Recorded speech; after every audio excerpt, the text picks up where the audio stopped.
بسم الله الرحمن الرحيم.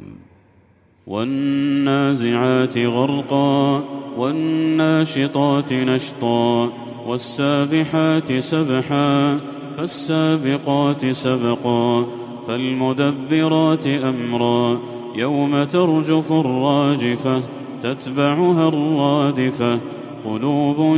يومئذ واجفة أبصارها خاشعة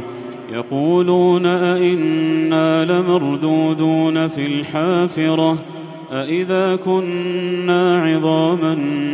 نخرة قالوا تلك إذا كرة خاسرة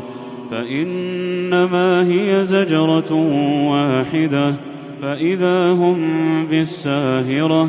هل أتاك حديث موسى إذ ناداه ربه بالوادي المقدس طوى اذهب إلى فرعون إنه طغى فقل هل لك إلى أن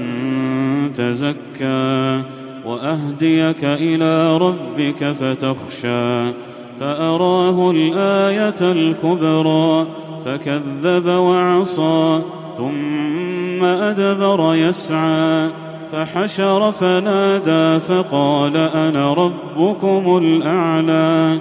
فأخذه الله نكال الآخرة والأولى إن في ذلك لعبرة لمن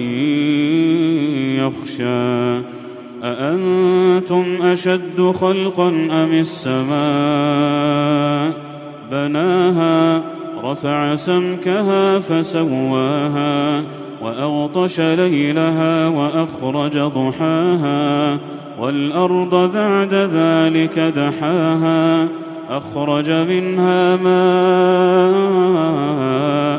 ومرعاها والجبال أرساها متاعا لكم ولأنعامكم فإذا جاءت الطامة الكبرى يوم يتذكر الإنسان ما سعى وبرزت الجحيم لمن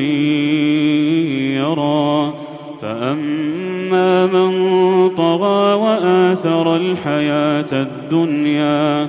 فإن الجحيم هي المأوى وأما من خاف مقام ربه ونهى النفس عن الهوى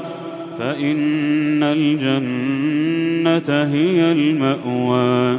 يسألونك عن الساعة أيان مرساها فيم أنت من ذكراها إلى ربك